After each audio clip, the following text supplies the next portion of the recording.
Շնորհակալություն ողջույն։ 160 թեմի հարգելի հետևողներ, կզրուցենք փաստաբան Ռոման Երիցյանի հետ։ Ռոման Երիցյանը Արցախի Հանրապետությունից բռնի տեղահանվել է։ Պարոն Երիցյան, Սամվել Կարապետյանը մեծաթիվ ներդրումներ է արել նաև Արցախի Հանրապետությունում, որը այսօր փաստացի մեզ հետ չէ, որը փաստացի Ադրբեջանի կողմից խլվել է։ Հիմա անդրադառնալով Կարապետյանի դերակատարմանը արդեն այստեղ Հայաստանում նաև արցախահայերին միավորելու հարցում որպես այսպես Արցախի Հանրապետության ներկայացուցիչ ինչ ասելիք ունեք։ Ոչ միայն կատարել, այլ նաև շարունակում է կատարել։ Ես իմ հրապարակումներին մշտապես անդրադարձել եմ, որ Սամվել Կարապետյանի արածը Արցախի համար ընդհանրապես անգնահատելի է, սակայն այդ ներդրումները ոչ միայն կատարվել, այլ սպասում են նաև կատարվում են։ Օրինակ կարող ենք բերել 1500 արցախցիների տեղավորելու հարցը, բազմաթիվ արցախցիների աշխատանքով ապահովելու հարցը եւ այլ ներդրումներ, որոնք կատարում են օրինակ անհատապես որևէ արցախցու նկատմամբ կամ որևէ արցախցի ընտանիքի նկատմամբ։ Հետեւաբար մենք արցախցիներս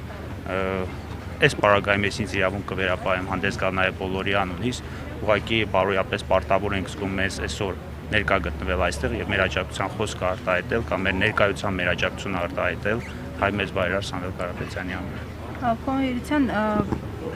այս ընթացքում տեղի է ունենում նաև հոգևորականների ձերբակալություններ, տեղի են ունենում քննչական կոմիտեն տեղափոխվել շուրջ 8 հոգևորական, որպես փաստաբան, որպես իրավաբան, ինչպես է գնահատում այս գործելավոճը, ծանոթ եք արդյոք մեղադրանքներին։ Մեղադրանքներին ծանոթ չեմ, բայց խոսել իրավական հիմքերից ես անգամ ավելորդ եմ համարում, որովհետև ոչ միայն ինձ, այլ նաև ցանկացած իրավաբանի եւ ոչ իրավաբանի համար պարզ է թե ինչ գործընթաց է տեղի ունենում։ Այս գործընթացի նախորդել են նաև որոշակի այլ գործողություններ, ես հիշեցնում եմ նաև Արցախի Հանրապետության ներկայացուցիչների նկատմամբ կամ Արցախի Հանրապետության գույքի նկատմամբ իրականացող ոտնձգությունները, որոնք սրանց